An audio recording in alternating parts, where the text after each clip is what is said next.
Course में कई बार ऐसा हो चुका है, क्वेश्चन आता है state and proof BPT theorem या फिर state and proof Thales theorem. तो स्टेटमेंट आपको एज इट इज जो लिखा हुआ है एज इट इज याद करना है, इसमें कुछ नहीं करना, ठीक है। गिवन कंस्ट्रक्शन टू प्रूफ जैसे लिखा है आपको वैसे लिखना, तभी आपको मार्क्स पूरे मिलेंगे। तो हम थ्योरम के प्रूफ के ऊपर आते हैं।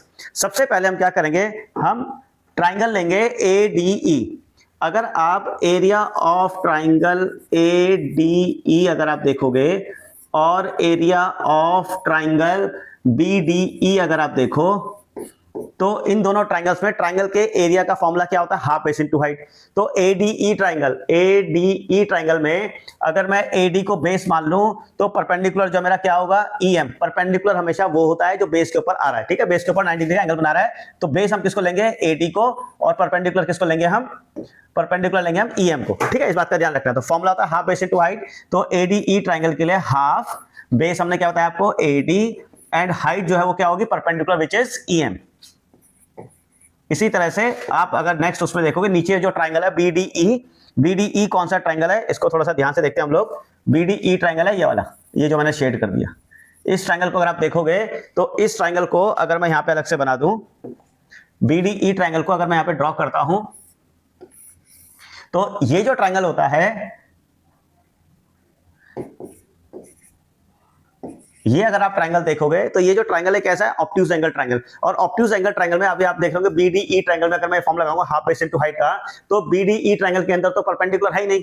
इसलिए नहीं है क्योंकि इसको हम क्या बोलते हैं, obtuse angle triangle. Obtuse angle triangle में कभी परपेंडिकुलर ट्राइंगल के अंदर ड्रॉ नहीं करते, हमेशा ट्राइंगल के बाहर ड्रॉ किया जाता है। तो इस ट्राइंगल का अगर हम बेस लेंगे तो कितना होगा, DE, और हाइट कितनी होगी, जो भी है नाम है हमारा BM अगर हम नाम लिखते हैं, तो हाइट हो गई BM और बेस क्या हो गया, DE। इस बात का आपको स्पेशल ध्यान रखना है, ठीक है।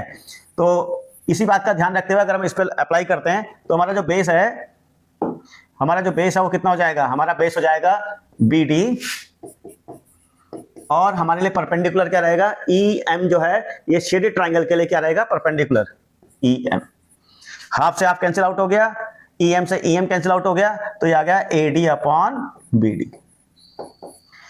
ठीक है। यहां पे आप उसमें लिख सकते हो कि area of triangle is equals to होता है formula half into base into height. ये आप लिख देना बगल में फॉर्मूला, ठीक है। ये हमारा half base into height formula हो गया। तो सबसे पहले हमने ये किया, ये हमारी आ गई इक्वेशन नंबर 1।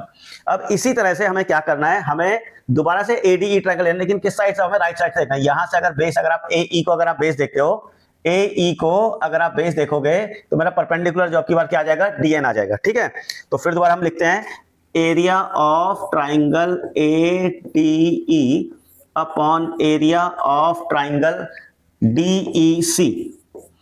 इसको अगर हम देखेंगे, दोबारा से मैं इसको बताता हूं, आपका DEC कौन सा ट्राइंगल है, ये वाला, ये हमारा DEC ट्राइंगल है, ठीक है, जो मैंने अब शेड किया है। या कलर में अगर आपको थोड़ा सा कंफ्यूजन हो तो ये वाला है हमारा ट्राइंगल DEC, ठीक है। इस ट्राइंगल में सेम उसी तरीके से हमें देखना है कि बेस कौन सा है और हमारी हाइट कौन सी है। तो अब जब हम इस साइड से हम देख रहे हैं तो हमारा बेस क्या हो गया, AE हो गया, और हाइट क्या हो गई हमारी, हाइट हमारी क्या हो गई, DN। तो यहां पर आ गया हाफ इंटू बेस हमारा आ गया AE, और हाइट हमारी आ गई DN अपॉन में नीचे वाला जो ट्राइंगल है जो मैंने शेड किया है। फिर दोबारा से ऑब्ट्यूज एंगल ट्राइंगल है, तो बेस कितना हो गया इसका, बेस हो गया EC, और हाइट कितनी हो गई, DN। तो ये भी आ गया हाफ EC इंटू DN। इसमें फिर दोबारा से हाफ से हाफ कैंसिल आउट, AE से, सॉरी DN से DN कैंसिल आउट, तो आ गया AE अपॉन EC। ये आ गई इक्वेशन नंबर 2। अब इक्वेशन नंबर 1 और 2 आ गई। मुझे प्रूफ करना था AD अपॉन BD, मुझे प्रूफ करना था AD अपॉन BD जो है, ये जो है इसके इक्वल है, ये मुझे प्रूफ करना है।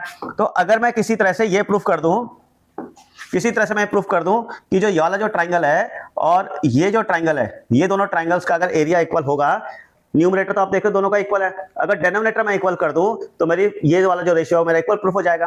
तो ये कैसे करेंगे हम लोग, अब इसमें हमें एक बात का ध्यान रखना है, इसमें हमें क्या ध्यान रखना है, इसमें हमें ध्यान रखना है कि अगर कोई दो ट्राइंगल, अगर कोई भी दो ट्राइंगल है, सपोज एक लाइन ये रही और एक ये लाइन ये रही, दोनों कैसी लाइंस है, पैरेलल लाइंस है। तो ये अगर हमारा बेस है, इस बेस के ऊपर अगर कितने भी ट्राइंगल अगर आप बनाओगे, सारे ट्राइंगल्स का जो एरिया है वो क्या होता है, इक्वल। रीजन क्या है, triangle on the same base and between the same parallel lines are equal in area. तो ये वाली थ्योरम का हमें यूज करना पड़ेगा इसमें। तो हम देखेंगे कौन कौन से ट्राइंगल हमें लेने थे, BDE और DEC। BDE और DEC हमें ट्राइंगल लेना है, ठीक है ना। तो BDE और DEC ट्राइंगल में हम यहां लिख देंगे area of triangle BDE is equals to area of triangle DEC। Reason क्या लिखना है, triangles on same base, triangles on same base.